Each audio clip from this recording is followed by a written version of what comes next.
Welcome to What's Your Signal, the podcast exploring the latest trends in digital transformation, network security, and the ways we connect people, places, and things. You're joined by me, Taylor Walker, and my co-host, Mauricio Steffen. Hey, Mauricio. Hi, Taylor. How's it going? I'm doing pretty good. I was just scrolling through LinkedIn right before we started chatting, and I saw that you'd posted an article about how AI transformed retail during the holiday season. And it kind of struck me the things that it was referencing, like predictive insights about shopping and inventory and labor, just things we never really thought of 20 or 30 years ago.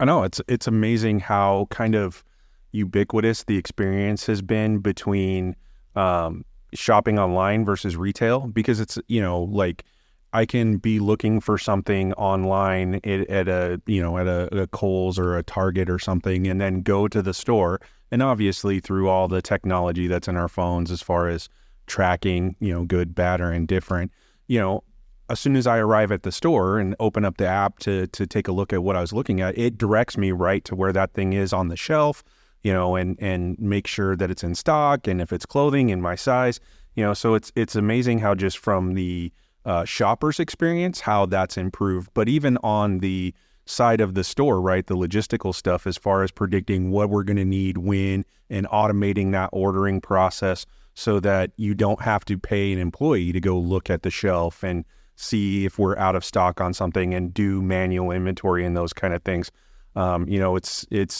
It's not everywhere, but I've seen Walmart piloting automated robots or vehicles, whatever you want to call it. That's basically just cameras that go up and down the aisles to look at the shelves to see what's in stock and what's not in stock, and then do the ordering, so that instead of having to do one massive night of inventory, they just have robots wandering the aisles doing inventory constantly.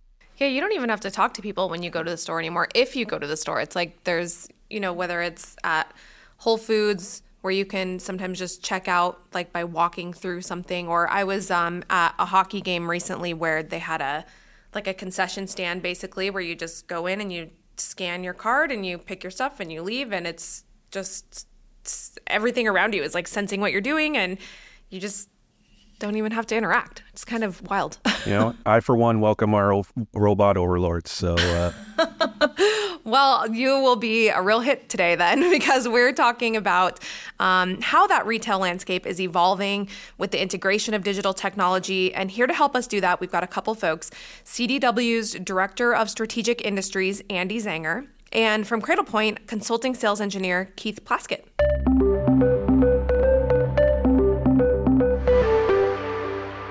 So in the last couple of years, and Andy, we'll start with you on this one, what are some things we've seen retailers doing differently with or thanks to digital technology?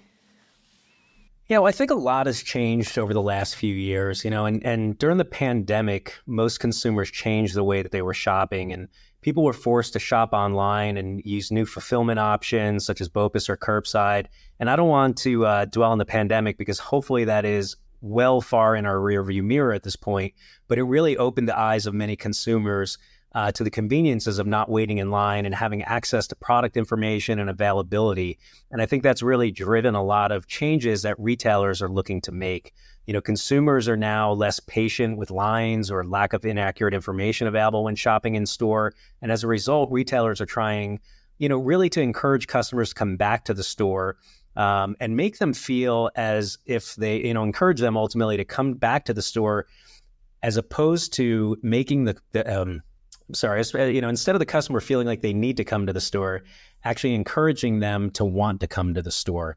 And retailers are doing this all at the same time as they're facing labor shortages and, ongoing loss prevention issues that are only getting worse.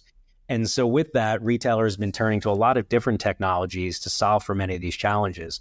Retailers are implementing new inventory management solutions to make sure they have accurate views of their inventory. And they're adding analytics, dare I say AI, to understand where to have their inventory and when to have it to maximize their inventory turns. Retailers are exploring more uses for mobile devices in their stores, not just for mobile POS, but also to arm their associates with quick access to inventory and product information. You certainly don't want your customers to have better access to information than your store associates have. We're also seeing new types of self-checkout be implemented, including RFID and/or cameras with computer vision to actually improve the experience of self-checkout. And there's so many other things that I could keep going on and on. But when I think about things like computer vision is probably one of the technologies that it's not a brand new technology, but it's something that's really gathering a lot of steam because it could be used in so many different ways. For example, if you've ever been to a store and you wanted to buy something and you had a question and found yourself playing that game of hide and seek, peeking up and down every aisle, hoping to find, someone that works in the store that can help. I recently bought a house, so I had to go to a home improvement store to buy a saw. And my plan was to buy an electrical cordless saw to make my life easier. I went into the store, I found the perfect saw. I was ready to buy, except for the fact that it was locked behind a cage. And I needed a store associate to get it for me. So I stood there for almost 10 minutes looking around, waiting for someone to help, hoping someone would walk by, playing that game of hide and seek, looking down the nearby aisles.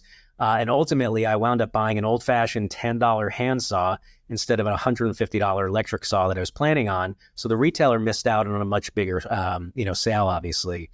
And, I get that loss prevention issues are real and finding a balance between shrink and customer experience is a challenge. And we're seeing retailers turn to things like computer vision, layered on top again with AI, of course, to use those cameras with computer vision and AI to understand if a customer has been dwelling in an area for too long. And if so, they can proactively send someone over to see how they can help. So if that store that I was at the time in looking for that saw was doing that, not only would I have purchased that $150 saw, but they may have been able to add on other attachments as well, maybe some extra batteries, some other attachments that could be used with that same setup. So it's a great example of how that technology is improving the customer experience and efficiencies while allowing retailers to meet some of their loss prevention needs. We're also seeing a lot of work with RFID and using that in a number of ways, whether that's for self-checkout, whether it's for creating interactive experiences, and just a whole slew. So, I don't want to ramble on too long here on you. Well, I think you probably have, your examples could go on for forever. And when you said that, during the pandemic was a big time when a lot of these changes took place, I think about that for myself. Like, I never go in a store anymore. If Drive Up and an app isn't available, I'm like, no, I'm not doing that. For sure. And I'll tell you, and the worst thing is once you get used to that, when you pull up to the store and they don't bring your product out, how likely are you to go back and do that again? And so I think a lot of mobility and connectivity is really powering that, because if the store doesn't know you're out there waiting for the product, that's going to make a bad experience, and you're certainly not going to want to go back again and do it. Keith, you get to work with a lot of retail customers, and I'm curious about some of the stories, both good or bad, or just some of the hurdles you've heard from retailers that they might face when they're adopting some of these new technologies. Yeah, I think I have a lot I could talk about there. The first thing I want to bring up, though, is the title of this episode of this podcast, Not Your Grandma's Retail Experience. And let me tell you, those grandmas, the ones I know, are like absolute black belts when it comes to getting the front of the line and Black Friday sales. And I am not the same person as I was prior to Black Friday about 6 years ago. And being at Cradle Point for as long as I have a real appreciation for, how our retail customers leverage us today and the importance of the role we play on their network. And, my customers, 80% of them are retail. The balance, the other 20% are, I'd say, retail adjacent. So I get a good view of not only the front of the house, but the back of the house and supply chain and distribution and all the things that make these retail locations work. And I guess what I'd start by saying is, I think Andy, you said it, and Taylor, you as well, that the retail experience has shifted, not necessarily because of the pandemic, just because buying patterns have shifted to where people are accustomed to buying online and finding the item that they want.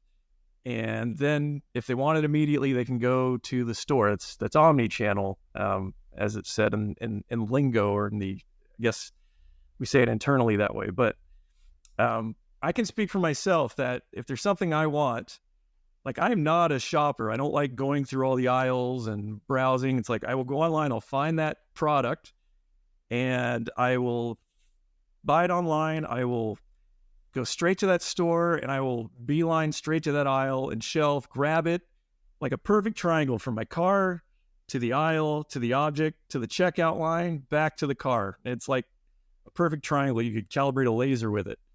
But, when I think about when things slow down, and this goes back to my Black Friday story, is that, point of sale, historically for Cradlepoint, we were the secondary WAN link. That was what we did for a very long time. And our product portfolio evolved to do all sorts of amazing things. And we fit into these mature networks, whether it's traditional hub spoke, DMVPN, from a full branch router, or we continue to be a secondary WAN link. But what you'll observe is the consumer, for all their faults and positive attributes, is that we're way less patient. And so when we go through the checkout line, it's like, oh, Apple Pay isn't working. What is it, 1,800? Or the loyalty program doesn't, you put your phone number in, it doesn't pull up. And all these moving parts that make the retail experience work are in jeopardy if not only the WAN link is stable, but all the things that we read about around security and how retailers have to be proactive when they haven't for many years, but they certainly are today, where they're being really mindful of not only how the store networks are set up, both in the front of the house and the back of the house, but the security element of it, because they all suffer from, I guess, what's called IT security sprawl. I've read it before. I think it applies. We have all these disparate technologies that don't talk to each other. And when you have a very large scale, network, which my largest retailer has 15,000 locations. It's a convenience store. And you think about how do you get your arms around a network deployment of that scale and ensure that, you're of course being mindful of things like PCI compliance and so forth. But, all the firewall rules, web filtering policies, how Wi-Fi is distributed in the store. And then on top of that, how do you troubleshoot and triage issues that pop up? And so at Cradlepoint, we've invested a whole lot into our cloud management platform to facilitate, ease of large-scale deployments and giving all the tools to troubleshoot what's in the field, deploy things on a mass scale, but also deal with security issues with a few clicks, as opposed to, worrying about an individual store or location trying to fix an issue there. So I don't know if I answered your question. I kind of drifted there, but there were some hurdles in there. I heard hurdles.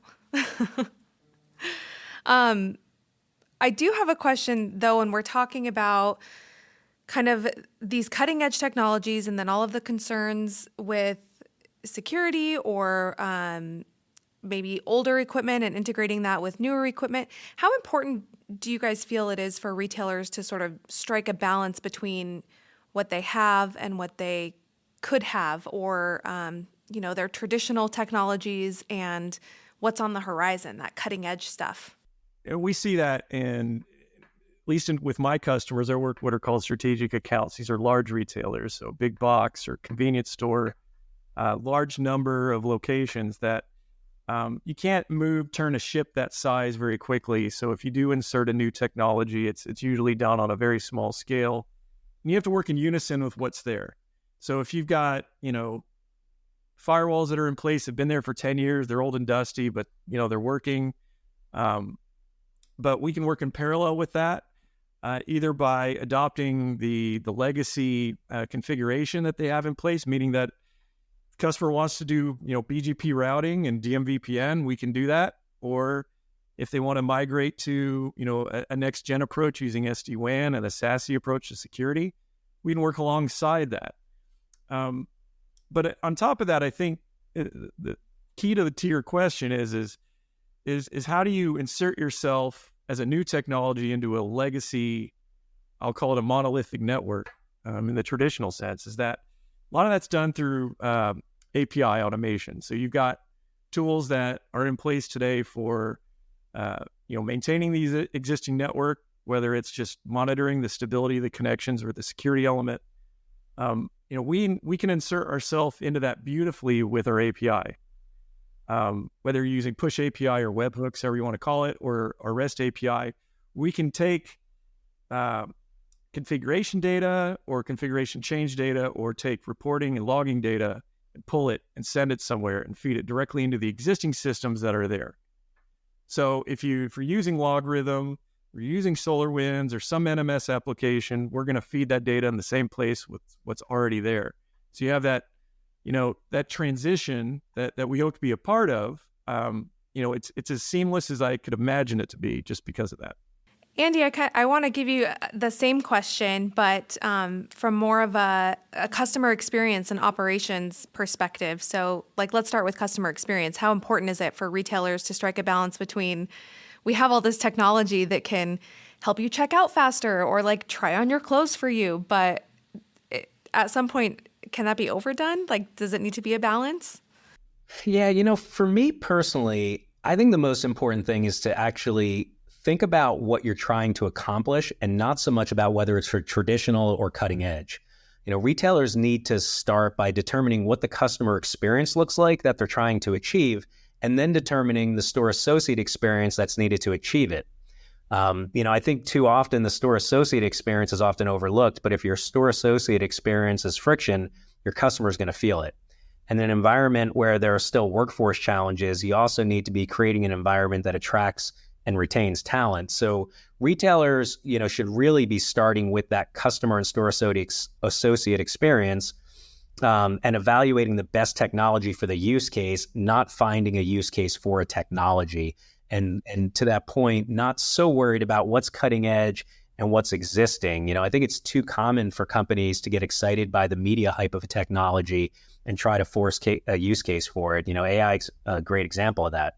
Executives, we hear all the time about executives that are, hearing about the great promises that AI is going to bring, and they put expectations on their IT team about using that technology without really having a vision for what they want to use it for. So it really comes down to, I'm not so worried about whether it's cutting edge or legacy as much as I am about what is the right technology to achieve that outcome you're looking for. So, Andy and Keith, you guys, you touched on something that I kind of want to bring back up to the surface as well, too, right? A lot of these technologies, especially when it comes to customer experience, right? Typically, I think, Keith, you mentioned loyalty programs. You mentioned finding things on the app before you go into the store so you can beeline right to the aisle. I do the exact same thing, beeline in, beeline out, be done with the whole thing.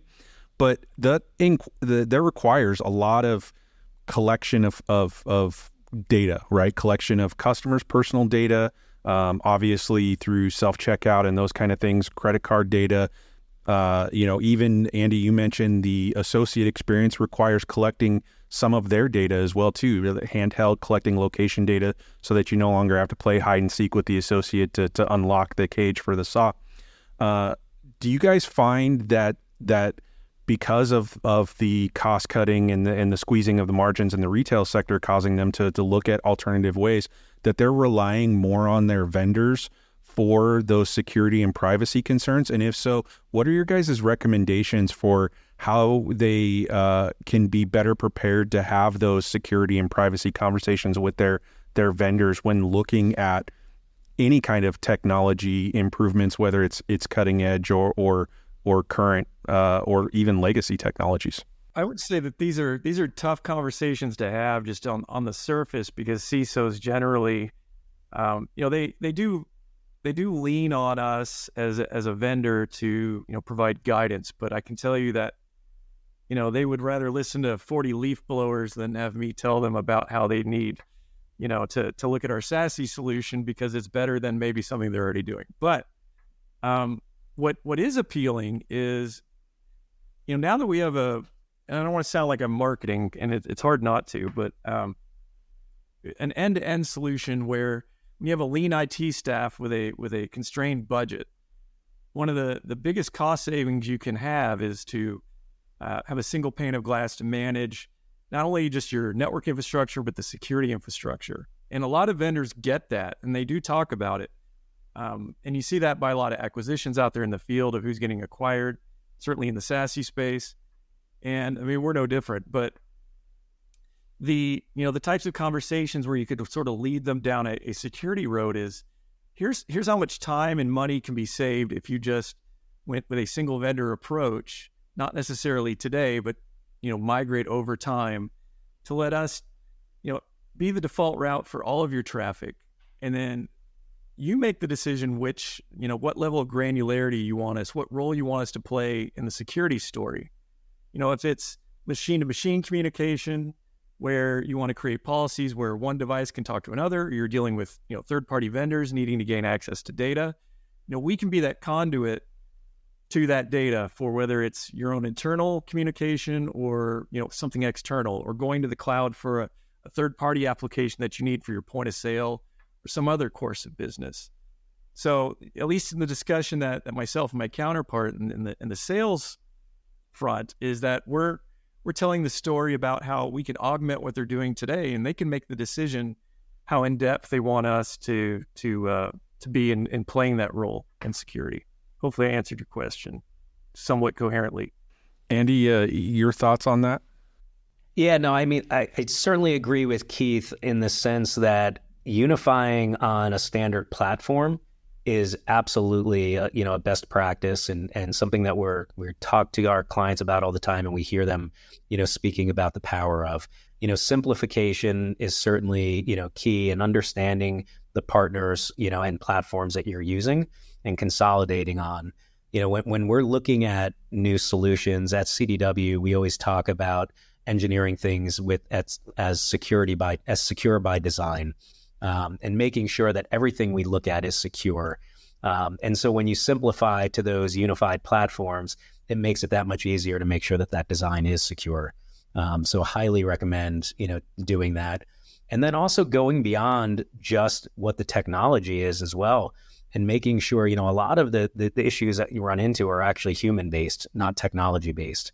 And the human factor is the weakest fault in that chain. So making sure that you have workforce development programs in place to be educating your staff, especially in a retail environment. You have a lot of people touching data, a lot of people touching systems, making sure that we're not doing something that is making it inherently easier for the bad actors to get in. Andy, I'm curious because I know you're speaking at an upcoming retail show, and I think you've probably done that before. Are there any potential game changers or disruptors that are maybe on the horizon that could significantly alter the retail landscape, or anything in addition to what you've already talked about? Yeah, I don't see, quite frankly, I think Keith had said earlier, you don't move the ship that quickly, right? A large ship doesn't turn that quickly. And I think it's the case with retail. I mean, AI is, I'd be silly if I didn't mention AI, right? Because that's what everyone is talking about. I think it's cooled down a little bit, but last year that turned into be the hottest topic for everyone to be talking about how it's going to impact the industry. And I think it will for sure. But AI is not exactly new either, right? It's been around 20, 30 years. It's just that it wasn't getting as much attention. There's more use cases, there's more power behind it. There's more compute power that's driving some of that. There's publicity that's driving some of it. But AI is certainly helping retailers change the way that they analyze their information, the way they create content in some ways, the way that they can interact with their customers. I think, though, there's a lot of other things out there as well. RFID is another one that's not exactly a brand new technology, but is evolving. The cost of it's coming down and the use cases are expanding.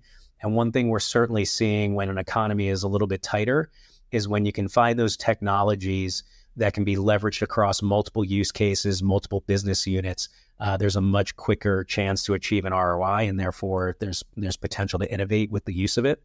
I think another one that's been up and down is Web3, and whether that's, I don't want to get into a whole crypto debate. I think there is a place for it, though, in retail's future, and really more so the underlying technology of blockchain that's driving it, and the way that AI and blockchain and even RFID, for that matter, all work together to build new solutions and new ways of approaching the business. I think you'll see a lot of all of that actually at the show.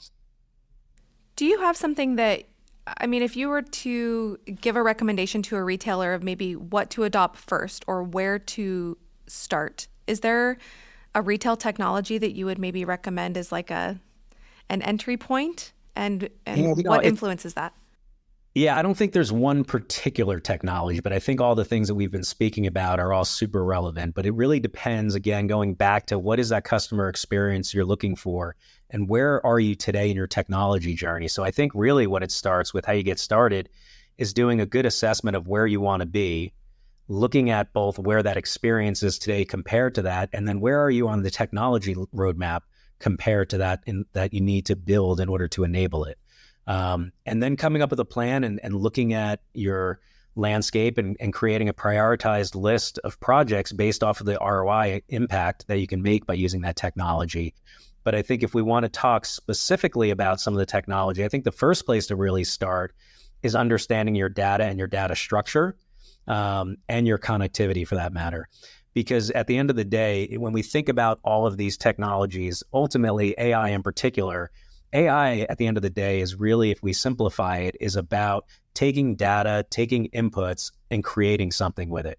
Whether those are projections, whether those are insights into your business, whether it's actual creative content that you're creating. It's all about taking those inputs and making something out of it. If you don't have your data in good structure and organized in a way that you can make those meaningful insights, you're not going to be as successful implementing AI.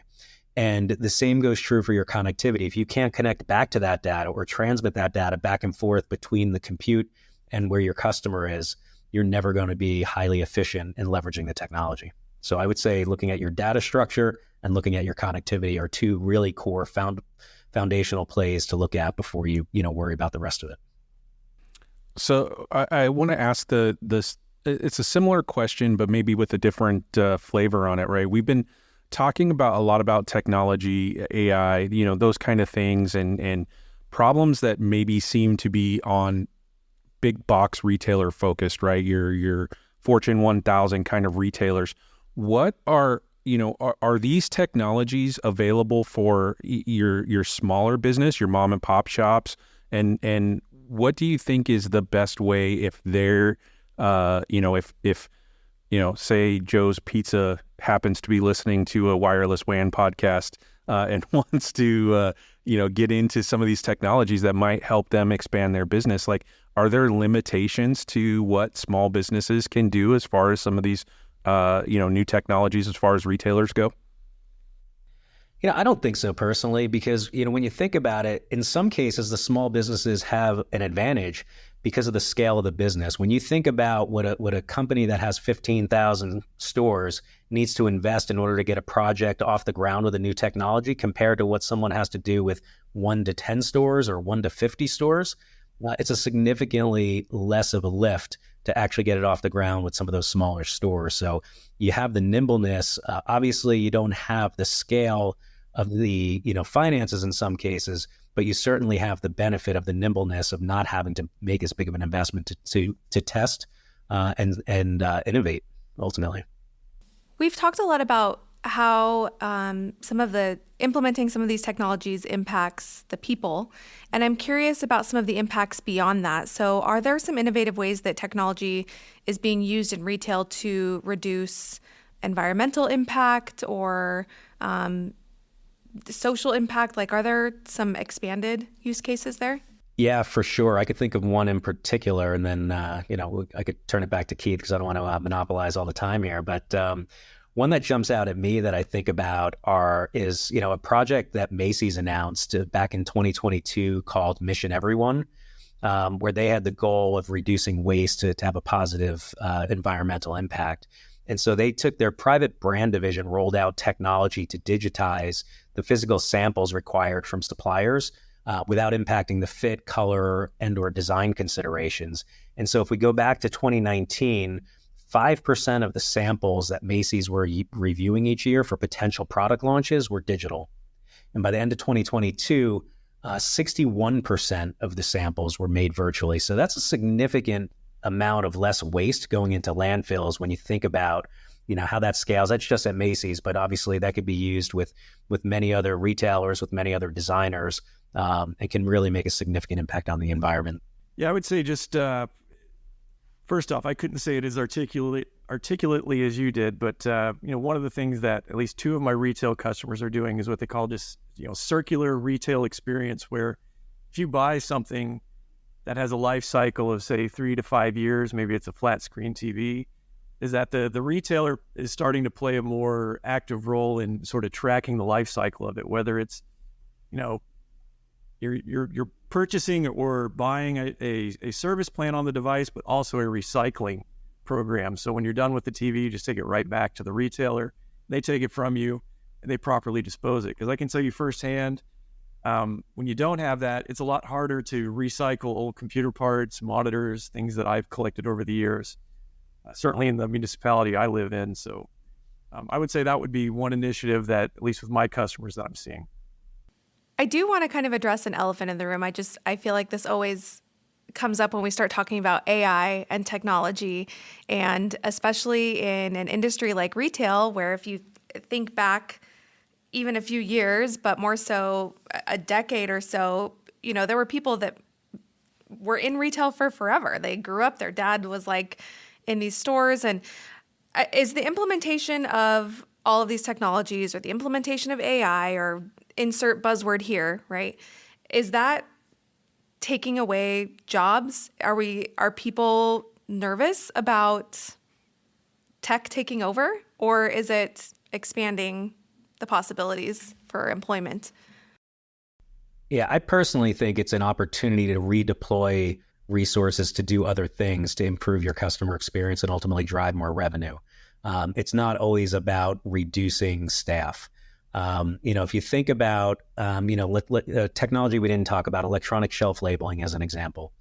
In the retail space, especially in the grocery space, or convenience for that matter, there is a lot of time spent going out and relabeling prices and SKUs and planograms, making sure that everything is in compliance.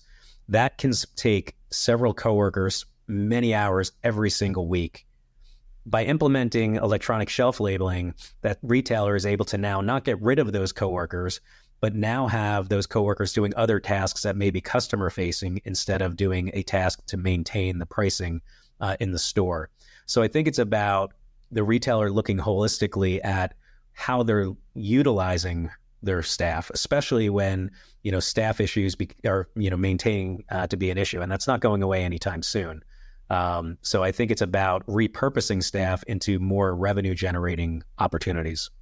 Yeah, I mean, I'll tell you, it's a concern as old as time itself with IT, is that, what is the next technology going to eliminate jobs or reduce demand for a specific skill set? I think, there probably will be some attrition depending on what it is that AI gets, evolves into for some of these different types of use cases. But I think, overall, it's going to be a net gain, a substantial net gain, simply because you've got more data that's being massaged, that's going to have output that ultimately doesn't just get fed into another AI engine. You've got to have human beings that either take action on it or come up with new ways to market to customers, or the marketplace at large. So I don't see AI as something that's going to be a real concern when it comes to people being put out on the street and not having jobs anymore. It just doesn't seem to come together for me. I feel like I could hear a couple sighs of relief, so that's good.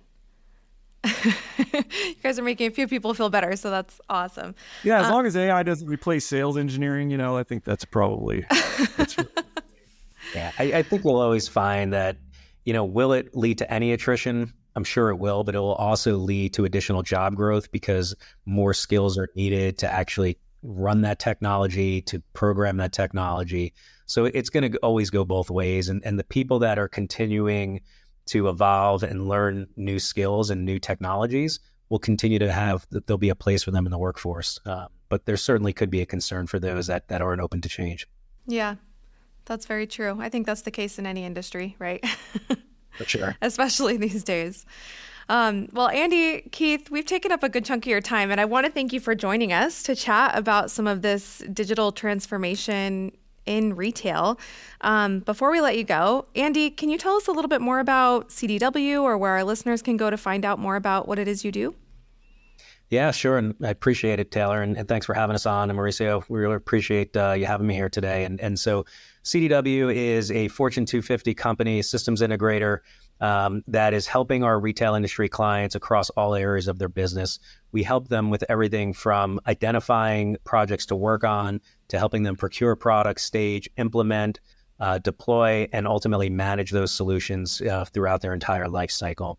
I personally oversee the team at CDW that's responsible for helping to identify, develop, and scale new industry-specific solutions and services and provide industry expertise to our clients and our partners and our internal coworkers, of course. And so my team is readily available to meet with our clients and discuss with them the art of the possible through the use of technology. My team gets really excited about learning new things and about helping our customers to innovate through the use of technology. And so anyone that's a CDW customer, by all means, can reach out to their CDW account manager. But if you're not a customer today, you can learn more about our business at cdw.com/retail if you're in the retail industry. And we'd love to engage and see what we can do to help. Excellent. Thanks so much for joining us, guys. We appreciate the chat. Thank you. I am very glad that we talked to Andy and Keith. And one thing that I particularly appreciated was a couple of points of clarification that Andy made. Number one, clarification about AI, because I think right now, just from conversations with random people, I feel like people hear the term AI and they think like that their eyeballs are getting scanned when they walk in a store, and they think that just all these maybe more intrusive things are happening, when in reality, it's more so being used right now as a way to analyze data and just be more efficient that way. And I appreciated Andy's clarification of that a lot. And also that he said tech is not always about reducing staff. And I was just like, I wish we could just scream that constantly, because I think people just have that fear, right? Especially in retail, where there's people who are working at stores from the time they're 16 for who knows how long. And they probably really have that fear. And it doesn't have to be that way. Yeah, exactly right. Is sometimes it's difficult to see beyond, what your current job is, right? Because it's like, Andy mentioned like the electronic shelf tagging, right? Is like if your job is to conduct inventory and process all of that data, like it's definitely a scary proposition that, hey, AI or some technology could come in and do this job and likely do it more accurately and more efficiently than a person can do it. And so it's hard to kind of see beyond that, but it is, like Andy mentioned, right? It's not about replacing staff. It's about taking that staff and utilizing them to be honest, in retail, what is the most important thing? And that's the customer experience, because everything you want from retail and success, and in fact, every business, everything you want from success stems from the experience that your customer has, whether you're a business to consumer like retail or business to business like Cradlepoint is. It's all about your customer's experience and how you improve that. And so these additional technologies, AI, all the stuff that's out there is just about being able to utilize those to do those tasks that don't necessarily impact customer experience, but are important to your business, so that you can take that expensive, that person and redirect them to the thing that is most important, which is ensuring that your customers have the best experiences possible. And so, it's all about making your business more efficient so that you can do the thing that you want to do, which is serve your customers. I mean, I can't remember what company it was, but I saw a commercial, obviously during a football game, but during a commercial where it's like the tenor of the commercial was, you didn't get into this to be an inventory control person, or you didn't get into this to be a bookkeeper. You got into it to cook the best pizza and serve the best pizza because you think you could do it better, or brew the best beer because you have a better recipe than your competition. But lots of times, a lot of entrepreneurs who are getting into those kind of businesses find that they don't get to spend the time doing the stuff that they want to do. They have to spend the time doing the stuff that they have to do in order to make their business successful.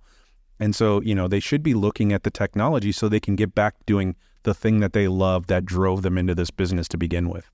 I really like the perspective too that Andy shared about how customer experience is important, but employee experience is what drives that customer experience. And so I think when we're considering technology in retail and how we can implement some of these new technologies to make kind of the mundane tasks more manageable, then I just can see people who are working in stores just having at least a small weight lifted and feeling like they can maybe be a little bit happier during their shift or a little bit more willing to solve a customer problem because they're not thinking of the hundreds of other things that they have to do that only they can do. I think that's a really exciting transition for retail. You know, I worked for a CEO who, prioritized the employee experience because he knew that translated into your customer's experience. If your employees are not happy, if they're not satisfied, if they're not able to do their tasks without interruption or without, without issues, then they're going to be more satisfied. They're going to be happier, and that's going to translate into your customer experience. If your employees are miserable because they can't get things done because the technology doesn't work or they're not able to accomplish their tasks, I'm sure anybody listening to this has walked in the store and can tell the difference between when the employees are happy and the employees are not. You just feel that energy when you walk into the store. Yeah. I think the other thing that was a takeaway is these new technologies bring new security and privacy challenges. And so I think it's really important to any retailer, whether you're big or you're small, that you really have to get in lockstep with any vendor that you choose for any technology about what their security looks like, what their privacy controls are, how they control their data. Because I think the one thing that's ubiquitous across any industry is you never want to be in the headlines for a data breach. And so I think it's pretty important that regardless of what technologies that you look at, that you adopt that security and privacy by design mentality, but don't let that be a barrier to implementing these technologies, because it will, if you do these right and you do them well, it will be a competitive advantage against your competitors because you are offering that improved elite customer experience that, to be honest, as a consumer myself, am really looking for. I'm looking for that elite customer experience. And that's the reason why people have that brand loyalty is that it's not necessarily that they make a better product. Sometimes it is, but a lot of times it's more because they had a better experience with that retailer or that product than they did with a competitor. And so you remain loyal to that brand because you continue to have that good experience with the product or the retailer themselves. Well, if you're someone who likes new perspectives in existing industries, then keep listening to What's Your Signal. Subscribe today and be sure to visit cradlepoint.com for more insights.